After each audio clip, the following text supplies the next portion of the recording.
morning. Welcome to Tea Time. Track Girl Summer. I don't know. It's not Track Girl Summer, but I am coming this way because it is September 18th, the day after the 2 days of the Prefontaine Classic. I'm on my way to somewhere. I am like literally just on time, which to me is late. I'm gonna get there 5 minutes early type of girly. Kind of want to stop for Starbucks, even though I have cut back on Starbucks because inflation. So what was the first area that I could cut back on was Starbucks. But anyway, I may do this in 1 or 2 parts, but I'm gonna upload it to YouTube, and I'm not editing nothing. I'm just letting go of the perfectionism and just getting my thoughts out and posting. So here it goes. Prefontaine. My camera lens is dirty. Okay, I can't deal with that right now. But I am just loving where track and field is. It's really, really exciting to watch. And it was interesting. I'm gonna say this and then I'm gonna get into the performances that hopefully I can remember everything off the top of my head. But you know, those couple of meets in between World Championships and Prefontaine was kind of like so. You know, the discussion about whether or not the season should end with World Championships, all the things, but Prefontaine did not disappoint, and I was so impressed to see so many seasons best, so many world leads, so many national records, like for the last meet of the season. I mean, we're in September, right? That's just insane. To go out there and, you know, run world leads and your season's best and all the things at the very last meet of the season. Like, I can't express how impressive that is to do after a long season. That being said, let's get into the races. I'm going to start with the men's and women's 100. The men's 100 kind of went the way that I predicted. If you are familiar, check out Sprint Culture. If you're not familiar, check out Sprint Culture here on YouTube. It's hosted by Anson Henry. He had myself and Nathaniel from the UK on there the other day, and we kind of did our predictions for the sprint events. And I felt like Coleman was a strong favorite for me. Throughout the season itself, he didn't really look too impressive. I mean, I said there was really no one in the men's 100 that like looked exceptional to me, but the last couple of races that Coleman had ran after Budapest, I was like, oh no, wait. he's humming along, he's coming along, and sure enough, he delivered. Noah, I was concerned about, and I think he exceeded my expectations, or not even so much my expectations, but just my question of where he would be. And I had my own theories of where I felt like he might have been, or what, you know, motivated him to initially say his season was over and then decide that, no, I'm going to come run this one more race. And me just knowing what it is mentally to go through, like, my season is done. Oh, no, it's not.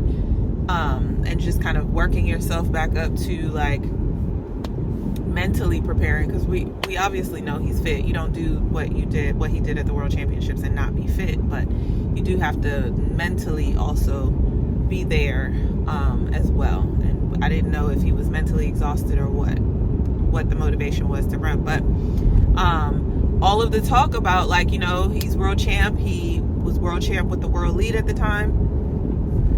So the whole discussion about, is he the fastest man? And I don't know that I have a different opinion, or, you know, I just feel like this is a new conversation in that, you know, world champ is world champ, right? Noah is the 100-meter world champ without a doubt. Whether or not we would have called him the fastest man if he didn't have the fastest time for the year, I don't think that would have been so, right? At least for me. And again, when I was on Sprint Culture, I said something that I don't know that they heard me correctly when I said what I said, but you know, I used it as an example where I was like, I just felt like they were just two different conversations, because we have a Shelly Ann Fraser-Price who, you know, she has all the medals. She's like the golden girl, so to speak, right?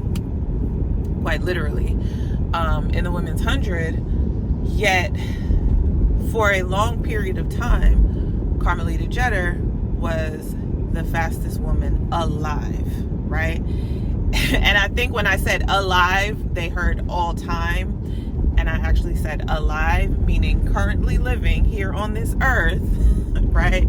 She was the fastest woman alive. And it's I feel like this is just like a nuanced conversation. We start getting into when the rules apply. Do they apply when it's someone that we favor, or we want it to apply to our favorite, you know, or not apply, et cetera, et cetera. That's personally how I'm starting to feel about a lot of these titles, because it just seems like, you know, we want to apply them here, we want to apply them there, we don't want to apply them to this person. What else? Christian Coleman is now he ran the world lead, right? He is now the fastest man in the world this year. He's the Diamond League final champ. Noah Lyles is the world champ. Period. Point blank. So I think I had Noah picked for like third or fourth. I thought Tabogo was gonna get up in there, but Noah, he actually, I mean, he came humming down. I mean, if the race was 110 meters, you know, maybe it would have been a different story. Of course it's not, but that's just to put into perspective like what Noah's second half of his race, the last third of his race, was in terms of his closing speed. So that was the men's 100. The women's 100, another fast race, not quite as fast as what Sha'Carri ran. So Sha'Carri is the world champ and the fastest woman this year, right? She ran 10.6 at the World Championships. And Sharika won in 10.70, I believe. And then Elaine Thompson, who she's another person towards the end of the season. It's just like, I don't know if, well, she was dealing with an injury, but there were a few people that I'm like, did you guys just time your season wrong? Or, you know, was it the World Championships? Like, who knows, right? But Elaine Thompson, hurrah, you know, people, you know, is she going to be back to her old form? She was injured. She left her coach. Elaine said, I'm still here. Okay.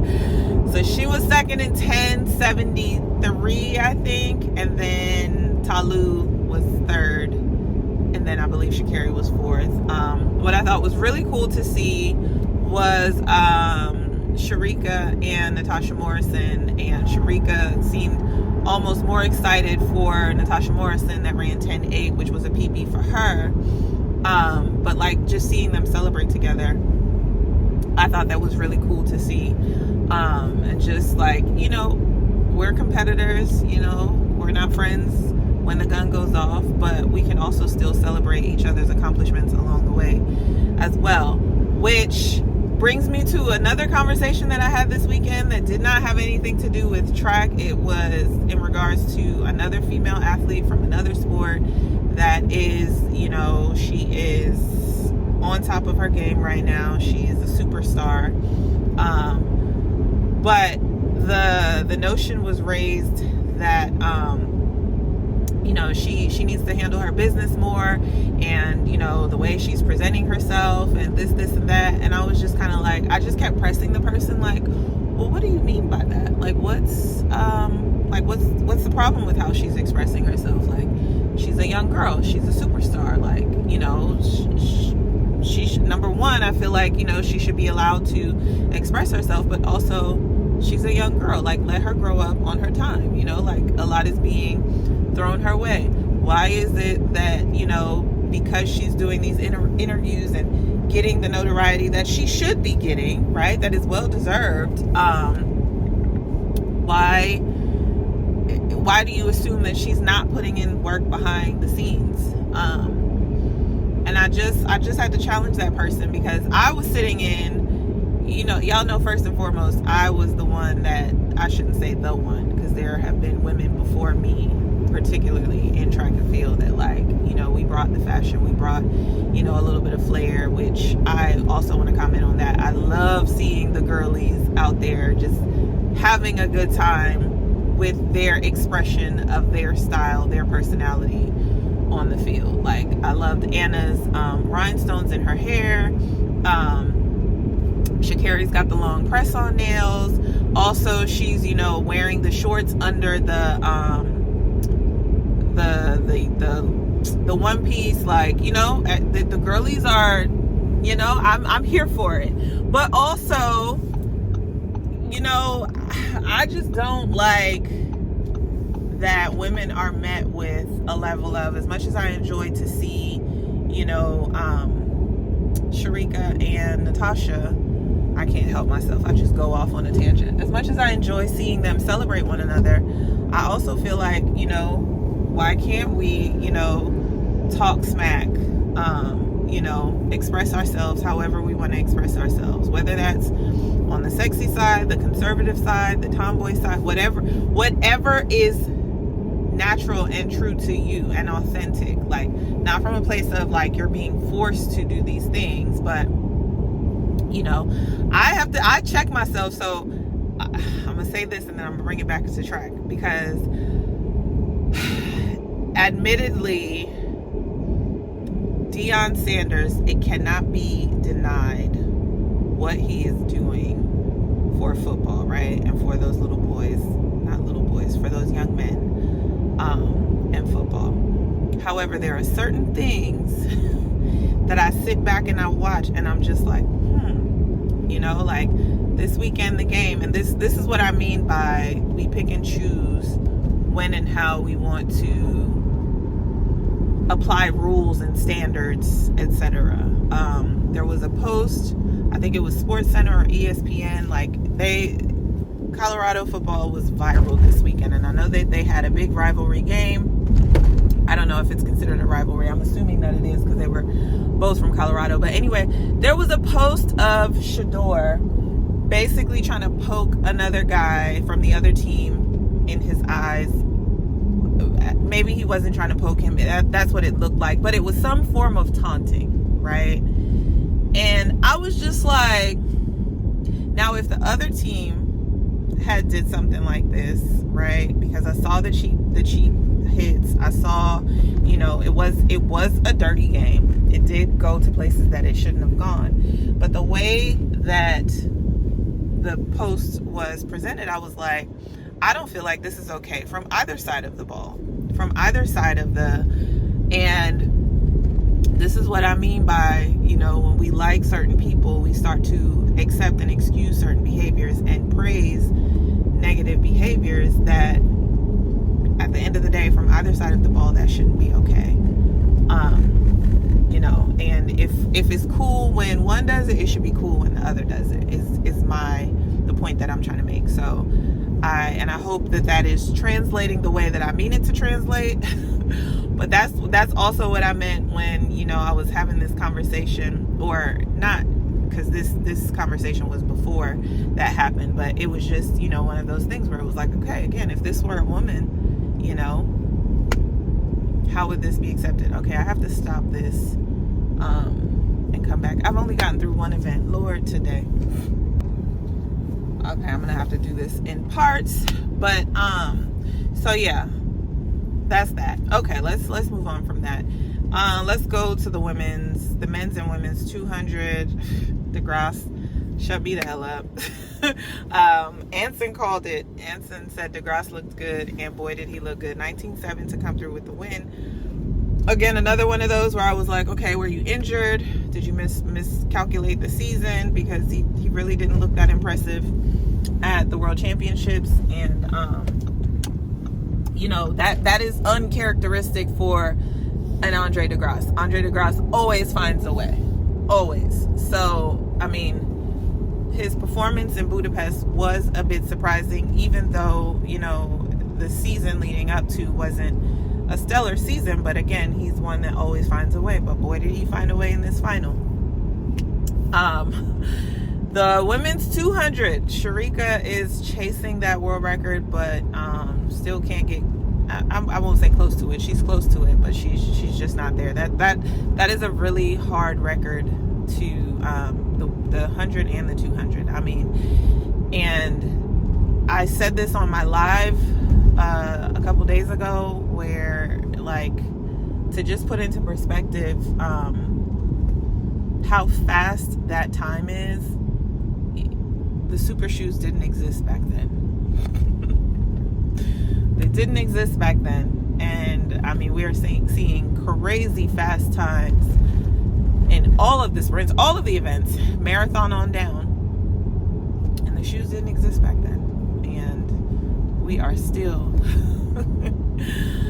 chasing that record hard. So that was the 200. The 400, Paulino'd. I thought Lena Irby ran a great race up until about 300. I don't know if she, took out too hard or what, but she did appear to be in the lead for quite some time. And then Paulino just took over at the end. Men's 400 was a good race too. Although I'm blanking on it right now. Don't run the light, Natasha. I don't have time to stop for my Starbucks. I mean, I could. I know she wouldn't be upset, but I like to be respectful of other people's time because I want you to respect my time. So, Quincy Hall. Quincy, shout out to the Gamecock. He ran like a good 350. Karani. It was Karani. Karani came through for the win there, didn't he? I'm almost certain it was Karani. Okay. Women's 400 hurdles. Again, Femke Bowl is just Femke bowling. Their times were the ones to me that looked like, okay, yeah, this is the last race of the season. Everybody's had a long season. Still fast times, but like, let's, get through this race and get on home. I believe Shamir was second. And then McLeod. I think I saw McLeod have a pretty good race too. Men's 400 hurdles. This one right here. Okay. Because when I was doing my predictions, I really talked up Rye. I'm a huge fan of Rye Benjamin. I just think he is, I'm just a fan. And I didn't even realize that he's also from New York. And I know that they flash that all the time. And I was like, oh my God, he's from New York. That's why I like him so much. But whatever. When I was on Spring Culture again, I was like, I felt like if there was ever a time to beat Karsten, I felt like it was this year. And I felt like, Rye was really in a good position in terms of his fitness and his level of poise and focus and all the things. But I still, just going based off of how the season went, how the world champs went, and just feeling like, what Rye has been very transparent and honest about what he has had to overcome in terms of that race in Tokyo, where it's like, you broke the world record, but you're not the world record holder. Like, you did everything right. Okay. You did everything correct. And there was still somebody that was better than you on that day. Y'all can say what y'all want to say. Everybody comes through with the whole like, oh, but he got a silver medal and he ran great and it's not about that oh yeah. However, when you wear those shoes, it doesn't feel that way. Point blank period. And I felt him 1,000% on that. And I really wanted him to come through in Budapest. Like I said, I felt like, he was really like poised and set up to do it. And Karsten is running fast, but he didn't look like Karsten Warholm that, we've been seeing over the years. So I didn't pick my boy, and I shouldn't have gone against my boy, because boy, did he run a race. And what I loved about it, and I can't remember if it was Nathaniel or Anson who brought it up, where it was like, does Rye take coming in second, because McMaster was in the race and McMaster had beaten Warholm last week, but does Rye take coming in second and beating Karsten? Like, would that even be okay? And I just love how Rye not only won the race, but he won the race in a world-leading time. Just like, and it's like that high that he gets to go into the fall training for 2024. Can I park here? I don't think I can park here. I think I have to.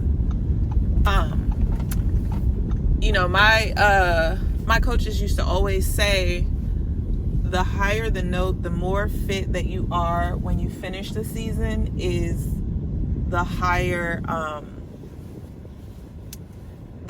point that you can start the next season of training, right? Like you start at a different level, because and I just feel like mentally and physically Rye did that, and he has to know going into training for 2024, like that has to be a huge notch in his belt, and like just excitement for 2024. Okay, I gotta run in here. I will finish up later, and then okay, we're at the there's really not much else to finish. The women's 800 thing was a biggin. Okay, my AC is probably a little bit too high, but I like to be cold. But yes, a thing coming through with the American record, y'all. The American record. And shout out to Natoya. The 800 overall was a fast race, because I think all top three women set national records. I think Moo ran, gosh, I should have looked at this before, 157? No, it was faster than that, 156. She ran fast. Everybody ran fast. Keely Hodgkinson also was second place. And shout out to Natoya Gould. That's who I wanted. Natoya Gould Toppin. She's married now, but that gun went off, and she went with those three girls. Everybody was talking about Mara being the world champion. I think Moo, Keely Hodgkinson, the top three finishers in Budapest. And Natoya said, I'm going with y'all. Mara faded at the end. I believe she ended up finishing fourth. But I think Moo came through, and it's like, again, her, Rye, even Christian Coleman, it's like a bittersweet ending, right? Where it's like, I'm just gonna go ahead and say it, because you would have preferred to have this performance in the final at the World Championship, right? To be the world champion, fastest person in the world, because all three of those races, they won the Diamond League final with fastest times for the year, but they're not world champions, right? And so you hope to have that performance in the final at a world championship, but at the end of the day, I mean, to again finish the season on a high note going into the 2024 season, 2024 being the Olympic year, Olympics in Paris next summer. Each of them should have gotten on that plane happy. The last thing that I want to talk about, and then I'm going to just throw this up on YouTube, is how do we feel, or ask the question rather, how do we feel about the Diamond League final being a 2-day meet, and also Prefontaine being the Diamond League final? There's so many conversation. I mean, we all, even as Americans, complain about traveling to Eugene. I think a lot of us are sick of Eugene. It's a hard place to get to. It's all the way, for some of us, on the other side of the country. It's almost like traveling to Europe, but you haven't left the country. But well, that's first world American problems. Like, we live in this massive country that but there's also not very much to do in Eugene, Oregon. So we are always like, how do we have these big track meets in Eugene, world championships? One thing cannot be denied is they fill a stadium. So it's for me,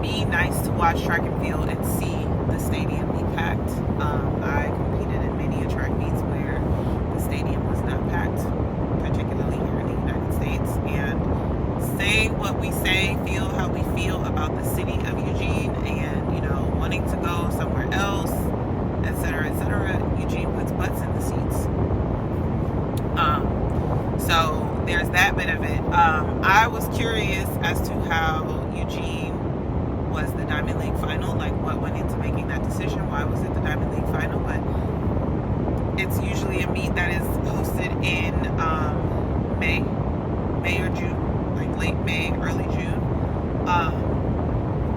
So for the meet to be hosted mid-September was interesting. However, it was the perfect weather from what the commentators noted, that, you know, this time of year the weather is a little bit different. Even here in Columbia, we had a sweltering summer. It was so hot. Like, you go outside and you're choking on the air. But, you know, we're starting to come into the fall where, you know, it's still a little bit brisk in the morning. Like, I have on my blazer this morning. You know, it's a little bit cooler, whereas, you know, in May, June, July, the heat is pretty offensive there. So yeah, what were your thoughts on the Diamond League final? What were your thoughts on the performances? Did your picks finish as you expected? What was your highlight of the meet? And what did you think of Prefontaine Classic being the Diamond League final and a 2-day meet at that as well? Okay, I'm gonna sign off here.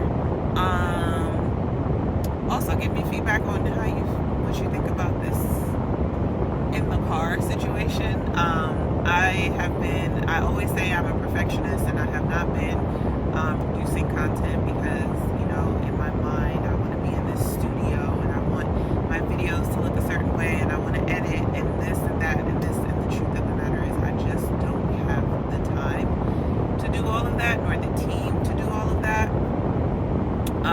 And if this content creation were generating income to where I could afford to have a team to do that, I would do that. But right now, I have to do what I have to do. So this is me making good on my promise in terms of bringing the content. Here is my feedback. We talked a bit about some other things, but I'm going to stop rambling here.